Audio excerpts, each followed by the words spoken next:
Tamim Iqbal, he is very insignificant. Tamim Iqbal যে এত খারাপ মাইন্ডসেটের একজন মানুষ সেটা আমি আগে জানতাম না। বিপিএল এর শেষ ম্যাচ খেলে বাংলাদেশ থেকে চলে যাওয়ার সময় তামিমের আচরণে বিরক্ত হয়ে লাইভে এসে একই বললেন অ্যালেক্স হেল। অপরদিকে নিজেদের দলের সতীর্থ খেলোয়াড়ের সাথে এমন আচরণ করায় তামিমকে নিয়ে যা বললেন রংপুর রাইডার্সের অধিনায়ক নুরুল হাসান সোহান।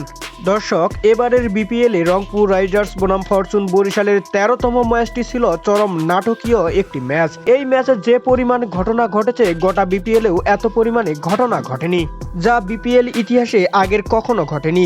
নিজের ক্যারিয়ারের সেরা একটি ইনিংস খেলে রংপুর রাইডার্সকে জিতিয়েছিলেন নুরুল হাসান সোহান। শেষ মুহূর্তে 6টি বলে 6টি বাউন্ডারি দিয়ে 457.14 স্ট্রাইক রেটে মাত্র 7 বলেই জয়ী একটি দুর্দান্ত ইনিংস খেলেছিলেন নুরুল হাসান সোহান।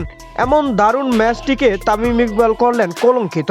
তামিম ইকবাল যেখানে নুরুল হাসান সোহানদের অ্যাপ্রিসিয়েট করার কথা, সেখানে তিনি কিনা ম্যাচ শেষে রেগে গিয়েছিলেন, তাও আবার একজন বিদেশি ক্রিকেটার অ্যালেক্স হেলসের উপরে।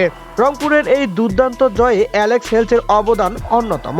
সেই সাথে তিনি এবারের বিপিএল এ দারুণ একটি সেঞ্চুরিও হাঁকিয়েছেন। কিন্তু তামিম ইকবাল যে তার সাথে এমন আচরণ করবেন এটা তিনি ভাবতেও পারেননি। এবারের বিপিএল এ এটাই ছিল তার শেষ ম্যাচ। তাই তো রংপুরের এই জয়ে ম্যাচ শেষে দারুণভাবে সেলিব্রেশন করেছিলেন তিনি, কিন্তু বিদায়টা যেন ভালোভাবে নিতে পারলেন না তিনি।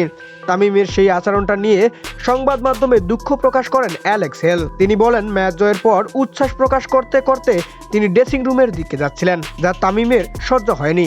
তামিম আমার দিকে তেড়ে আসছিলেন, যেটা দেখে আমি প্রথমে হতভাগে হয়েছিলাম। এমন আচরণ আমি কখনো কল্পনাও করিনি। তিনি যখন আমার পার্সোনাল লাইফ নিয়ে সরাসরি অ্যাটাক করছিলেন সেটা খুবই খারাপ ছিল। তামিম এত খারাপ মাইন্ডসেটের মানুষ যেটা আমি আগে কখনো জানতাম না।